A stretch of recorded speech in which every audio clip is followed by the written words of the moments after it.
குழந்தைங்க ஸ்கூலுக்கு போறதுக்காக பொய் சொல்லிட்டு வயித்து வலிக்குது அப்படின்னு டிராமா பண்ணுவாங்க அப்படின்னு நிறைய பேரண்ட்ஸ் நினைச்சிட்டு இருக்காங்க. இப்போ ஒரு 10-15 நாளா நிறைய குழந்தைங்கள ஸ்டொமக் பெயின் கம்பெனியோட அழைச்சிட்டு வராங்க. ஆனா குழந்தைங்க சொல்ற ஒவ்வொரு அறிகுறிகளையும் நம்ம உதாசீனப்படுத்தக்கூடாது. உங்களுக்கு அல்ட்ராசவுண்ட் அப்டமன் பார்க்கும்போது மிசென்ட்ரிக் அடினைட்டிஸ் அப்படின்னு ஒரு பிரச்சனை இருக்கு. அதுக்கு என்ன அர்த்தம்? இப்போ நமக்கு தொண்டை இன்ஃபெக்ஷன் ஆகும்போது தொண்டையில நெறி கட்டிக்குது, காலில் எதுவும் இன்ஃபெக்ஷன் ஆகும்போது இன்குயினல் லிம்ஃபைனோபதி வருது. அதே மாதிரி இப்போ 1 மந்த் பேக் நிறைய குழந்தைங்களுக்கு லூஸ் மோஷன், வாமிட்டிங் சிம்டம்ஸ்லாம் வந்துருந்துச்சு. டம்மி ஃப்ளூ அப்படின்னு சொல்லக்கூடிய ஒரு வைரல் இன்ஃபெக்ஷன் ஸ்ப்ரெட் ஆயிருக்குது. அதோட ரெஸ்பான்ஸா வயித்துல இருக்கக்கூடிய லிம்ஃப் நோட்ஸ் என்லார்ஜ் ஆயிடும். அதுதான் மெசென்ட்ரிக் அடினைட்டிஸ் அப்படின்னு சொல்றது.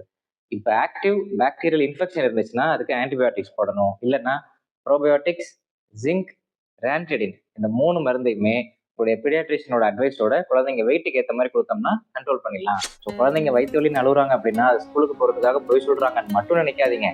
நீங்க உங்க குழந்தைங்களுக்கு பொய் சொல்லி வளர்க்காம நேர்மையா வளர்த்தீங்கன்னா அவங்களும் உங்கள்கிட்ட பொய் சொல்ல மாட்டாங்க. ஆப்வியஸ்லி இந்த மிசென்ட்ரிக் அட்னைட்டிஸ்க்கு இன்னொரு ஹோம் ரெமெடி இருக்கு.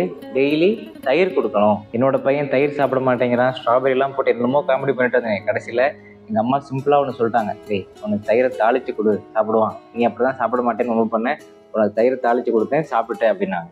ஸோ உங்க குழந்தைங்களை உங்களால சமாளிக்க முடியல அப்படின்னா உங்களோட அம்மாட்ட கேளுங்க, அவங்க ஈஸியான டிப்ஸ் சொல்லுவாங்க. இன்ஸ்டாகிராம்ல வந்து தேடினீங்கன்னா விடை கிடைக்காது.